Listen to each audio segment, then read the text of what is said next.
안녕하세요. 오늘은 창세기 27장으로 들어가 볼 텐데요. 이삭이 아들들을 축복하는 과정에서 벌어진 그 유명한 속임수 사건, 그리고 형제 간의 갈등, 아주 흥미로우면서도 참 복잡한 이야기죠. 네, 정말 많은 생각을 하게 만드는 부분입니다. 아브라함에게 주셨던 하나님의 언약이 이 자녀들에게 어떻게 이어지는지, 또 그 과정에서 뭐랄까 인간적인 계획이나 감정, 하나님의 예언 같은 것들이 어떻게 막 얽히고 설키는지, 오늘은 매튜 헨리의 주석을 좀 길잡이 삼아서 깊이 한번 파헤쳐 보려고 합니다. 좋습니다. 이 시간이 여러분께서 성경을 좀 더 입체적으로 이해하시는 데 도움이 되면 좋겠네요. 자, 그럼 본격적으로 시작해 볼까요? 네, 창세기 27장은 하나님의 그 크신 계획, 그러니까 그분의 주권적인 섭리가 인간의 연약함이나 실수, 심지어는 잘못된 행동을 통해서도 어쩜 이렇게 신실하게 이루어져 가는지를 아주 극명하게 보여주는 그런 본문이죠. 네, 그렇죠.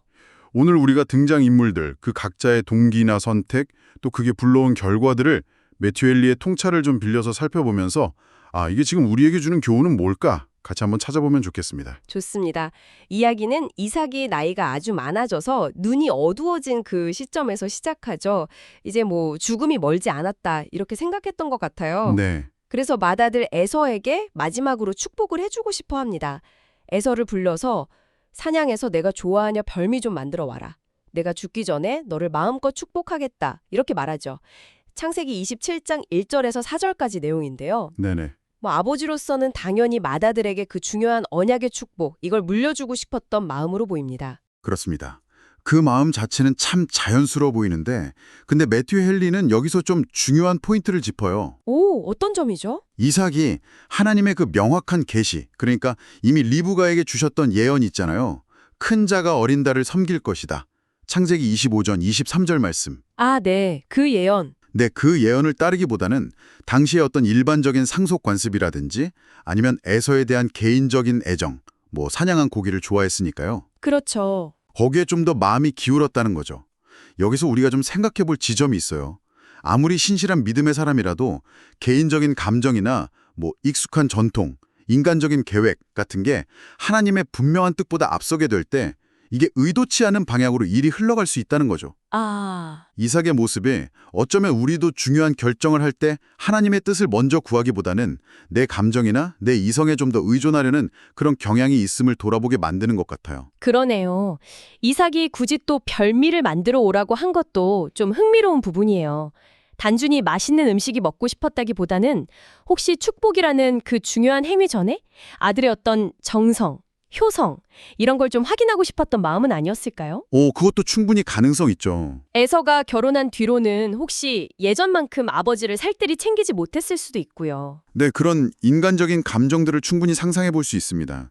그러면서 동시에 매튜 헨리는 이삭의 말 자체에서도 우리가 주목할 점이 있다고 해요. 어떤 점인가요? 내가 이제 늙어서 어느 날 죽을는지 알지 못한다는 이삭의 고백이 있잖아요. 네. 이게 우리 모두 죽음의 때를 알 수 없으니까 살아있는 동안 해야 할 일, 특히 하나님 앞에서 자신을 바로 세우는 그런 영적인 준비를 미루면 안 된다는 교훈을 준다는 거죠. 아, 그렇군요. 또 이삭이 마음껏 축복하겠다고 했잖아요. 진정한 축복은 그냥 형식적인 행위가 아니라 영혼 깊은 곳에서 우러나오는 것이고 이를 위해서 마음과 삶을 미리 좀 정돈하고 준비하는 지혜가 필요하다는 걸 상기시킨다는 겁니다.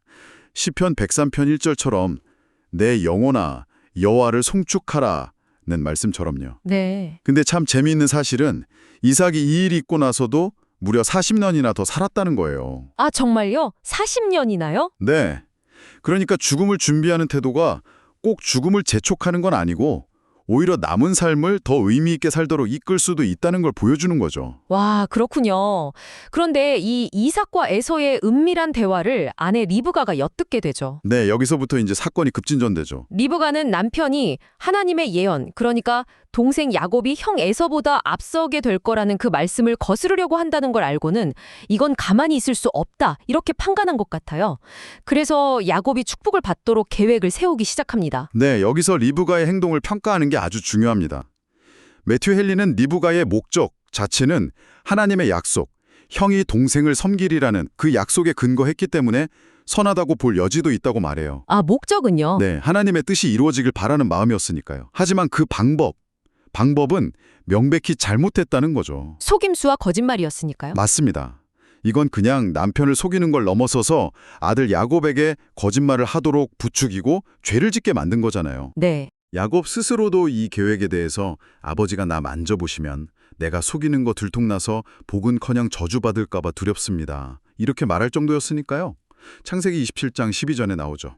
그 위험성을 알았던 거예요. 맞아요. 참 만약에 리브가가 에서가 돌아오기 전에 이삭에게 좀 차분하게 다가가서 하나님의 예언을 다시 한번 상기시켜 주거나 아니면 에서가 이미 팥죽 한 그릇에 장자 명분 팔아버렸다는 그 사실, 또 그가 이방 여인들과 결혼해서 부모님 속썩이고 있다는 점, 그렇죠. 이미 근심거리였죠. 네, 그런 점들을 들어서 설득했다면 어땠을까?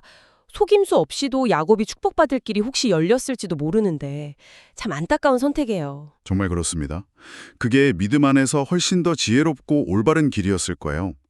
하지만 매튜 헨리는 여기서 또 한 가지 놀라운 점을 지적합니다. 뭔가요? 바로 하나님께서는 이런 인간의 부족함, 실수, 심지어는 잘못된 방법까지도 결국 당신의 그 주권적인 뜻을 이루시는 도구로 사용하신다는 사실이에요. 아... 욥기 12장 16절 말씀처럼 속는 자와 속이는 자가 다 그에게 속하였다는 말씀이 딱 떠오르는 대목이죠.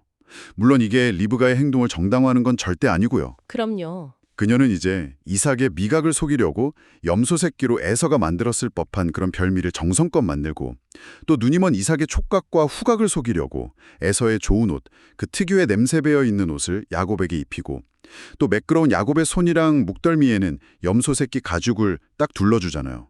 창세기 27장 15절 16절에 아주 구체적으로 나와 있어요. 정말 치밀했네요. 그리고 야곱이 저주받을까 봐 두려워하니까 리브가가 내 아들아 너의 저주는 내게로 돌릴 테니 내 말만 따르고 가서 가져오라. 이렇게 창세기 27장 13절에서 말하는 장면은 와 정말 강렬해요. 어떻게 저런 말을 할 수 있었을까요? 대담함을 넘어서는 뭔가가 느껴져요. 그렇죠. 매튜 헨리는 이 대목에서 리브가의 말이 얼마나 위험하고 또 교만한 것인지를 아주 강하게 지적합니다. 다른 사람, 심지어 자기 아들의 저주까지 대신 짊어지겠다. 이런 선언은 온 인류의 죄와 저주를 대신 지신 우리 구원자 예수 그리스도 외에는 그 누구도 감히 할 수 없는 말이거든요. 네, 그렇죠. 리브가의 열심, 그게 하나님의 계획을 이루고자 하는 동기에서 나왔을지는 몰라도 그 과정에서 사용된 방법의 부적절함, 또 이렇게 선을 넘는 발언, 이런 것들은 우리가 명확히 분별하고 경계해야 할 부분이라는 거죠. 선한 목적이 잘못된 수단을 정당화할 수는 없다는 걸 아주 잘 보여주는 사례입니다. 결국 야곱은 어머니의 그 치밀한 계획에 따라서 아버지 이삭 앞에 나아갑니다. 그런데 여기서 평소 조용하고 정직했던 야곱의 모습과는 너무 다른 면모가 나타나서 좀 충격적이기까지 해요. 맞아요. 그 변화가 놀랍죠. 아버지 앞에서 나는 아버지의 맏아들 에서입니다. 아버지께서 시키신 대로 다 했습니다. 라고 말하고 심지어 이삭이 아니 어떻게 이렇게 빨리 사냥했냐 하고 물으니까 아버지의 하나님 여호와께서 저를 순조롭게 만나게 해주셨습니다. 라고 대답해요.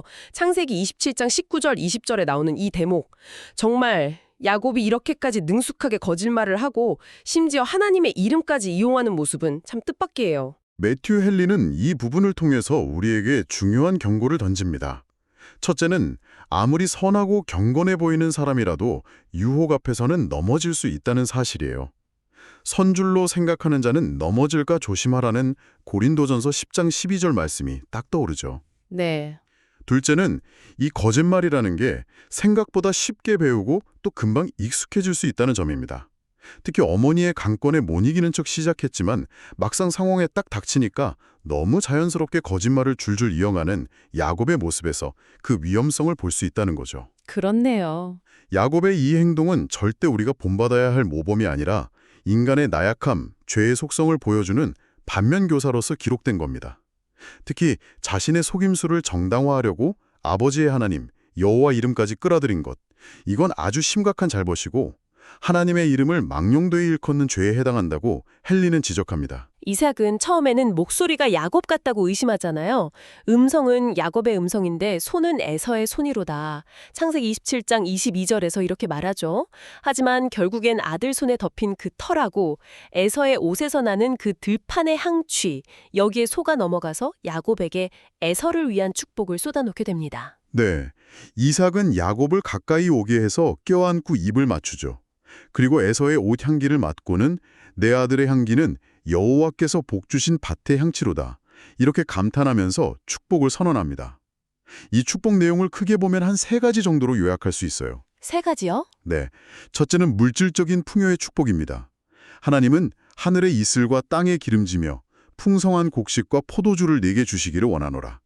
이게 창세기 27절 28절인데 당시 농경사회에서는 가장 중요했던 복이죠. 네, 그렇겠네요. 둘째는 능력과 지배권에 대한 축복이에요. 만민이 너를 섬기고 열국이 내게 굴복하리니 네가 형제들의 주가 되고 네 어머니의 아들들이 내게 굴복하며. 창세기 27장 29절 전반부인데 특히 형인 에서를 다스리게 될 거라는 예언이 여기 포함되어 있습니다. 그렇군요. 물질적인 풍요 그리고 정치적인 지배력. 그럼 마지막 3번째는 뭔가요? 이게 어쩌면 가장 중요할 것 같은데요. 맞습니다. 바로 이 3번째 축복이야말로 이삭의 축복의 핵심이고 이게 단순한 아버지의 유언을 넘어서 하나님의 언약을 계승하는 행위임을 보여주는 부분입니다. 바로 내게 저주하는 자는 저주를 받고 내게 축복하는 자는 복을 받기를 원하노라. 창세기 27장 29절 후반부 이 선언이에요. 아, 이건 단순히 세상적인 복을 넘어서는 하나님과의 특별한 관계 속에서 주어지는 은총과 보호를 의미합니다. 매튜 헨리는 이 마지막 구절이 아브라함에게 주셨던 그 언약의 핵심, 창세기 12장 3절을 그대로 담고 있다고 봐요. 그리고 이것이야말로 참된 복, 즉 야곱의 후손을 통해서 장차 메시아가 오실 것이고 그를 통해 하나님의 백성, 교회가 세워질 것이라는 약속까지 포함하는 것이라고 해석합니다. 와. 단순히 야곱 개인을 위한 축복이 아니었군요. 그렇죠. 야곱 개인을 넘어서 그를 통해 이어질 하나님의 구원 계획과 연결되는 아주 중요한 영적인 복입니다. 결국 그리스도와 그의 교회에 연결되는 것, 그것이 가장 중요하고 영원한 가치를 지닌 복이라는 것을 이 축복이 보여주는 거죠. 야곱이 이렇게 엄청난 축복을 받고 아버지 앞에서 물러나자마자 정말 공교롭게도 에서가 사냥해서 돌아옵니다. 그리고 자기가 정성껏 만든 별미를 가지고 아버지 이삭에게 나아가서 축복을 구하죠. 타이밍이 참... 네, 모든 상황을 파악하게 된 이삭은 성경에 심히 크게 떨며 이르되 라고 기록될 정도로 엄청난 충격을 받습니다. 자기 계획과 전혀 다른 결과가 벌어졌고 자신이 속았다는 사실에 크게 당황하고 두려워했던 것 같아요. 네, 그 떨림이 느껴지죠. 하지만 놀랍게도 그는 이내 야곱에게 이미 선포된 축복을 번복하지 않고 확증합니다. 그가 내게 복을 빌었으니 그가 반드시 복을 받을 것이니라 하고 선언하죠. 이삭의 이 반응 정말 중요합니다. 매튜 헨리는 이삭의 단순히 자기 실수를 깨달은 걸 넘어서 이 모든 일이 결국 하나님의 뜻대로 이루어졌음을 인정하고 그분의 주권 앞에 복종한 것이라고 해석해요. 아, 하나님의 뜻으로 받아들인 거군요. 어쩌면 이삭은 야곱을 축복하는 동안 자기도 모르게 성령의 강한 임재나 감동을 경험했을 수도 있습니다. 그래서 비록 시작은 속임수였지만 그 축복 자체가 하나님의 뜻과 일치하는다는 걸 깨닫고 감히 거스를 수 없다고 판단했을 거라는 거죠. 히브리서 기자가 이삭은 믿음으로 장차 있을 일에 대하여 야곱과 에서에게 축복했다고 히브리서 11장 20절에서 기록한 것도 바로 이삭의 이런 믿음의 반응을 평가한 거라고 봅니다. 그렇군요. 그래서 야곱은 비록 부정한 방법으로 축복을 가로챘지만 그 축복 자체의 정당성은 역설적이게도 아버지 이삭의 이 믿음의 선언을 통해 확증되는 셈이죠. 한편 에서는 자기가 받아야 할 축복이 동생에게 넘어갔다는 사실을 알고는 그야말로 소리내어 부르짖으며 또 아버지 앞에서 소리를 높여 운이라고 기록되어 있어요. 정말 간절히 축복을 원했지만 받을 수 없게 된 그의 슬픔과 절망이 그대로 느껴지는 대목입니다. 이 상황을 두고 그가 그 후에 축복을 이어받으려고 눈물을 흘렸지만 버림받아 되어서 회개할 기회를 얻지 못했다고 설명하거든요. 회개할 기회를 얻지 못했다고요? 네, 이게 에서의 눈물이 진정한 회개의 눈물이라기보다는 자기가 예전에 경솔하게 여겼던 그 장자권 또 그에 따른 축복의 가치를 뒤늦게 깨닫고 그 상실감 때문에 흘린 눈물임을 좀 시사하는 거죠. 아, 매튜 헨리는 이를 통해서 우리에게 아주 강력한 경고를 던집니다. 지금 하나님의 은혜, 구원의 축복을 가볍게 여기거나 세상적인 것과 바꾸려는 사람들, 언젠가는 에서처럼 그게 정말 귀한 거였구나 깨닫고 간절히 구하게 될 날이 올 거라는 거죠. 하지만 그때는 이미 기회가 지나가 버렸을 수도 있다는 겁니다. 때늦은 후회네요. 그렇죠. 잠언 1장 28절에서도 지혜를 멸시한 자들에게 그때 너희가 나를 부를지라도 내가 대답하지 않겠고 부지런히 나를 찾을지라도 나를 만나지 못할 것이다 라고 경고하고 있잖아요. 은혜의 문이 열려 있을 때 구해야 한다는 교훈입니다. 그렇다면 에서는 왜 그렇게 원했던 맏아들의 축복, 그 언약의 축복을 받지 못하게 된 걸까요? 단순히 야곱에게 속앗을 빼앗겼다. 이거 이상의 이유가 있을 것 같습니다. 네, 매튜엘리는 에서가 그 언약의 축복을 받지 못한 이유를 몇 가지로 설명합니다. 첫째, 그리고 가장 근본적인 이유는요. 이 축복이라는 게 인간의 노력이나 자격 혹은 바램으로 주어지는 게 아니라는 거예요. 전적으로 하나님의 주권적인 선택과 긍휼에 달려있기 때문이죠. 로마서 9장 말씀처럼요. 하나님은 이미 태중에서부터 야곱을 택하셨다는 겁니다. 하나님의 선택이 먼저 있었군요. 네. 둘째는 에서가 스스로가 장자로서의 특권, 즉 영적인 축복을 상징하는 그 장자의 명분을 팥죽 한 그릇이라는 아주 순간적인 육체의 만족과 맞바꾸면서 경홀히 여겼기 때문이죠. 창세기 25장에 나오잖아요. 아, 맞다. 팥죽 사건. 셋째는 그가 축복을 놓친 후에 자기 잘못, 장자권을 판 그 잘못을 뉘우치기보다는 모든 탓을 동생 야곱에게 돌리면서 비난하고 원망만 했다는 거예요. 진정한 회개의 모습이 없었죠. 그리고 넷째는 아까 말씀드린 것처럼 너무 늦게 그 가치를 깨닫고 구했다는 점입니다. 여러 가지 이유가 복합적으로 작용했군요. 근데 에서는 포기하지 않고 네 아버지요. 아버지가 빌 복이 이거 하나뿐입니까? 저에게도 축복해 주십시오. 저에게도. 라면서 다른 종류의 축복이라도 간절히 매달렸고 결국 이삭이 에서를 위해서도 축복을 해주긴 하죠. 네, 이삭이 에서에게도 축복을 빌어줍니다. 하지만 이 축복은 야곱에게 주어진 그 언약의 축복과는 성격이 명확히 달라요. 창세기 27장 39절 40절을 보면 내 주소는 땅의 기름짐에서 멀고 내리는 하늘 이슬에서 멀 것이며 너는 칼을 믿고 생활하겠고 내 아우를 섬길 것이며 네가 매임을 벗을 때에는 그 몽에를 내 목에서 떨쳐버리리라. 이렇게 되어 있어요. 야곱의 축복과는 좀 다른데요? 땅의 기름짐에서 멀고 하늘 이슬에서 멀다니. 네, 번역에 따라 조금 차이가 있을 수 있는데 핵심은 야곱처럼 풍요가 보장된 것이 아니라 오히려 척박한 환경에서 칼에 의지하는 좀 호전적인 삶을 살게 될 것이고 동생, 즉 야곱의 후손을 섬기게 될 운명이라는 예언이에요. 물론 결국에는 그 압제에서 벗어날 거라는 약속도 주어지긴 합니다. 아, 그렇군요. 실제로 이 예언은 역사 속에서 에돔 족속, 에서의 후손들이 유다 왕국의 지배에서 벗어나는 사건을 통해 성취되기도 해요. 열왕기하 8장에 나오죠. 하지만 매튜 헨리가 강조하는 건 이 축복에는 야곱의 축복에 있었던 그 결정적인 요소, 즉 하나님과의 특별한 관계라든지 메시아 언약이라든지 영적인 약속이 완전히 빠져 있다는 점입니다. 아, 세상적인 풍요나 힘은 어느 정도 누릴 수 있을지 몰라도 영원한 가치를 지닌 그 참된 복, 구원에 이르는 복과는 거리가 먼 어떻게 보면 그냥 일반적인 축복에 불과했다는 거죠. 결국 축복을 빼앗겼다고 생각한 에서는 야곱을 향한 깊은 증오심을 품게 됩니다. 그리고 아버지가 돌아가시고 나면 동생 야곱을 죽여버리겠다. 이렇게 결심하죠. 창세기 27장 41절 말씀인데요. 인류 최초의 살인자인 가인이 동생 아벨을 죽였던 것처럼 형제 사이에 또다시 끔찍한 비극이 예고되는 그런 순간입니다. 에서의 이 증오는 단순히 축복이라는 물건을 빼앗긴 것에 대한 분노를 넘어섭니다.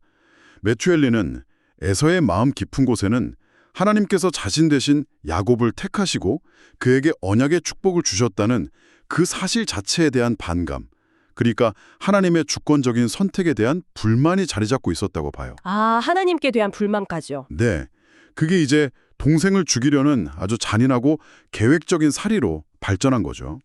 아버지가 슬퍼하실까 봐 당장 실행은 미루지만 어머니의 슬픔은 전혀 고려하지 않는 그런 이기적인 모습도 보이고요. 하지만 그의 살해 계획은 결국 하나님의 뜻을 거스르려는 헛된 시도일 뿐입니다. 인간은 하나님의 계획을 잠시 방해하거나 더디게 만들 수는 있어도 궁극적으로 그 계획 자체를 바꾸거나 무너뜨릴 수는 없기 때문이죠. 에서의 이런 무서운 계획을 어머니 리브가가 또 알게 되죠. 정말 정보력이. 네, 리브가가 또 듣죠. 그녀는 에서에서의 분노가 좀 누그러질 때까지 야곱을 멀리하란에 있는 자기 오빠 라반의 집으로 피신시키기로 결정합니다. 이때 리브가가 내가 어찌 하루에 너희 둘을 잃으랴 라고 말하는 대목이 있어요. 창세기 27장 45절인데 자칫 에서가 야곱을 죽이고 그 에서마저 복수로 죽임당할까 봐 두 아들을 한꺼번에 잃을 수도 있다는 그 어머니의 절박한 심정이 느껴집니다. 맞습니다. 리브가는 상황의 심각성을 딱 인지하고 아주 발빠르게 대처하죠. 그런데 이번에도 그녀는 남편 이삭에게 야곱을 피신시키는 진짜 이유, 그러니까 에서의 살해 위협을 솔직하게 말하지는 않아요. 또요? 대신 다른 명분을 내세웁니다. 바로 에서가 가나안 여인들과 결혼해서 부모에게 큰 근심거리가 되었던 그 일을 언급하면서 야곱만은 자기 친족 중에서 좀 신실한 아내를 맞이하게 해야 한다. 이런 논리를 펴는 거죠. 창세기 27장 46절인데요. 아, 그건 이삭도 걱정하던 문제였으니까 설득력이 있었겠네요. 그렇죠. 이삭 역시 깊이 공감하고 있던 문제였기 때문에 아주 설득력 있는 이유였습니다. 리브가는 심지어 내가 헷사람의 딸들 때문에 사는 게 싫어졌는데 야곱마저 저 땅의 딸들, 저 헷사람의 딸들 중에서 아내를 맞으면 내 사는 게 무슨 재미가 있겠습니까? 이렇게까지 말하면서 이삭을 설득하는 데 성공합니다. 상황을 지혜롭게 노련하게 해결하려는 모습이 엿보이지만 여전히 진실을 온전히 드러내지 못하는 모습은 좀 안타까움을 남기죠. 네. 동시에 매튜 헨리는 이 마지막 장면을 통해서 자녀를 신앙 안에서 올바르게 양육하고 인도하려는 부모의 지속적인 노력이 얼마나 중요한지를 강조합니다. 아무리 믿음의 가정에서 자란 자녀라 할지라도 세상의 유혹이나 잘못된 관계에 빠질 수 있기 때문에 부모의 끊임없는 관심과 기도가 필요하다는 점을 다시 한번 깨닫게 합니다. 게 정말 복잡하고도 극적인 이야기를 따라가 보았습니다. 인간적인 편애, 속임수, 분노, 두려움 같은 아주 연약한 모습들이 가득했지만 그 모든 혼란 속에서도 아브라함에게 약속하셨던 하나님의 언약은 흔들림 없이 다음 세대로 이어지고 있었다는 것을 확인했습니다. 네, 참으로 많은 것을 생각하게 하는 이야기입니다. 이 등장인물들의 선택, 그리고 그로 인해 벌어진 일련의 사건들을 보면서 어쩌면 여러분 각자는 하나님의 절대적인 주권과 계획, 그리고 그 안에서 주어진 인간의 자유의지와 책임, 이 사이의 어떤 긴장관계에 대해서 다시 한번 깊이 고민하게 되셨을지도 모르겠습니다. 네, 정말 그렇죠. 오늘 우리가 나눈 이야기가 우리에게 던지는 중요한 질문은 아마 이것 아닐까요? 우리는 하나님의 크고 놀라운 계획을 신뢰하면서 동시에 그 계획에 참여하는 과정에서 우리가 내딛는 한 걸음 한 걸음, 우리가 선택하는 방법 하나하나가 과연 얼마나 정직하고 또 지혜로우며 하나님 앞에서 올바른가 하는 것. 아, 중요한 질문이네요. 이 질문을 마음속에 한번 품고 계속해서 말씀을 탐구해 가신다면 더욱 풍성한 깨달음을 얻으실 수 있을 것입니다.